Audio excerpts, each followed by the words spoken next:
last amazing. Star Trek is a lifelong fandom for a lot of people, myself included. I grew up watching Star Trek with my dad, so my childhood memories are all colored by Vulcans and starships. In college, Doctor Who and Star Trek rotated on repeat in the background as I graded physics homework. I remember feeling a bit betrayed when I rewatched Star Trek Voyager. My dad, who had every episode of Voyager ranked from 0 to 9, I adopted the same ranking system during my rewatch, only shared with me episodes that were ranked 5 or higher. I didn't really think about what was missing, and it wasn't until college that I saw the Tuvix episode, and I called my dad and was like, "What is this? What is this episode?" Now, none of the Star Trek shows I watched when I was young were new at the time I watched them. I saw the 2009 movie with Chris Pine and all the subsequent movies opening weekend, obviously. But Star Trek Discovery was the first Star Trek series I got to start watching live. This was wonderful for me. For the most part.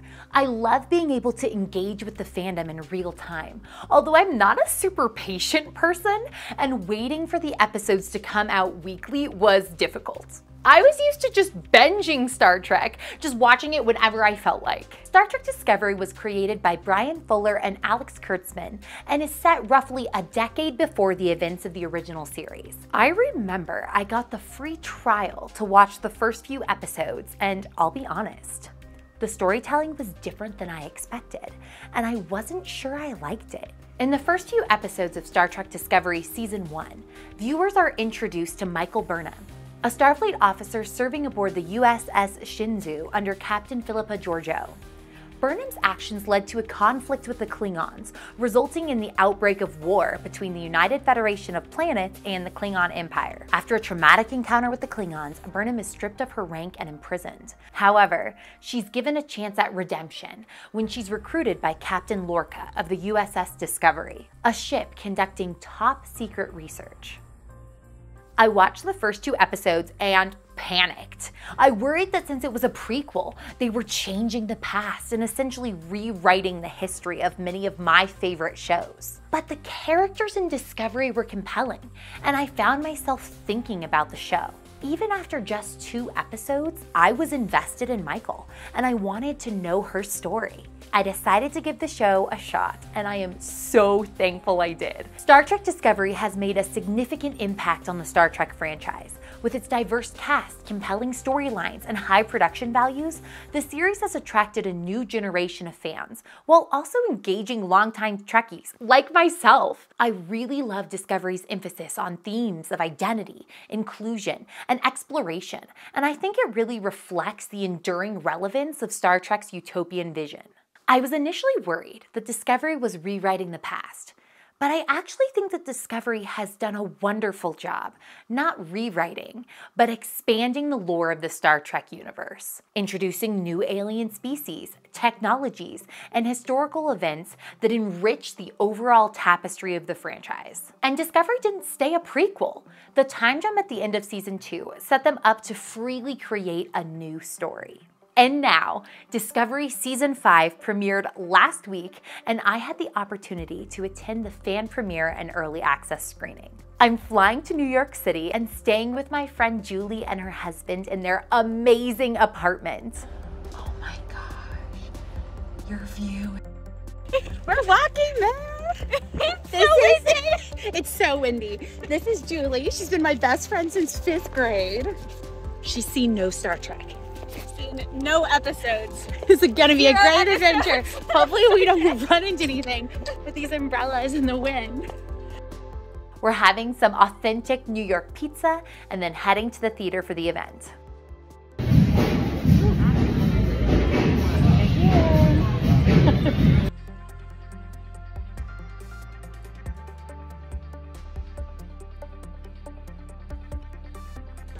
Wait, did your hand go in? Okay, yeah.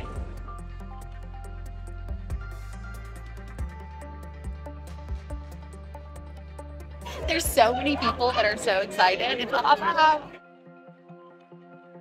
Seeing the first 2 episodes on the big screen, surrounded by fellow fans and people who love the show, is such a magical experience. How are you? don't know me, my name is Jackie Cox. I'm from season 12 of RuPaul's Drag Race, now streaming on Paramount Plus. And how excited are we for the final season of Star Trek Discovery?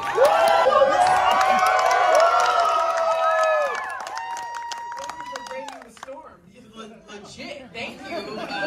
You swam all the way, and now we're here together. We appreciate all of you being here. This is very exciting. Y'all are the first people in the world that are going to be seeing the first two, or really the second episode, right?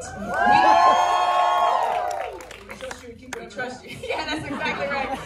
These two episodes will be coming out for the world tomorrow, but you're the first ones, so we're grateful to be here with you. Oh man, y'all are beautiful. So this is, from our show family to you, our extended family. This is a collective thing. We all did this together, and it means so much to us. We're so grateful to stand together with you. We're so proud.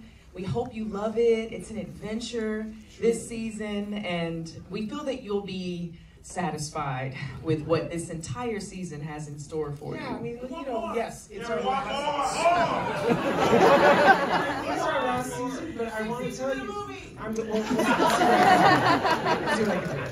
Alex wants to be done. That's exactly right. We'll let them know that y'all said that. We'll put since you want it, a vote bucket in the back. But my point is like, yes, it's our last season. Maybe we didn't know that it was going to be our last season, but I have to tell you, we go out with a bang. And once this ride starts, it goes at a clip we've never seen before on this series. So I hope you enjoy it. It's an adventure. We are solving a mystery, and we all bring our best selves in order to solve it. As you know, this diverse crew of heroes have come together season after season, and this season is no different than any other. And we're here representing this entire cast. So I want you to know that David Ajala, Anthony Rapp, Blue Del Barrio, Mary Weissman, Doug Jones. They're all standing here with us tonight. I'm so very proud of them. The entire Toronto business. Right. And Michelle Paradise, our showrunner, and Alex Kurtzman. They're here with you too. And I see somebody in the audience. Lee, you want to stand up for us? I'm so sorry. You didn't know we was going to call you out. This is Lee Rose right here, one of our most beloved, brilliant directors. You're going to see her work in episode 4. She's phenomenal. Thank you for being here, Lee. We love you. We love you. Enjoy the shows. Let's fly! I cannot wait to watch the rest of the season. I even got to chat with Jackie on the carpet about some of my thoughts on the episodes and on Star Trek. Which character are you most excited to see what happens in this season? I felt like there were so many good moments for her in these two episodes where I was laughing outside. Oh, she's amazing. Okay, so we just saw the first 2 episodes of Star Trek Discovery Season 5. They were really good. Oh my gosh, they were amazing. There were some really, really good callbacks to other Star Trek shows, which is awesome. But I felt like it stood alone. Wow. Oh, for sure, yeah. Like, it was a good entry point to just jump right in. So, it was amazing. Thank you so much, Paramount Plus, for putting this together and for the opportunity to attend. I'm finishing up my time in New York City by seeing Kimberly Akimbo on Broadway, which won the Tony Award-winning Best Musical in 2023. It's about a teenager with a disease that makes her age 4 times as fast as normal. So she's 16, but played by a 70-year-old actress. We felt all the feelings watching this, and my eyes definitely watered. If you haven't watched Star Trek Discovery, now is the perfect moment to give it a try. Let me know what you think of the season so far. Let's fly!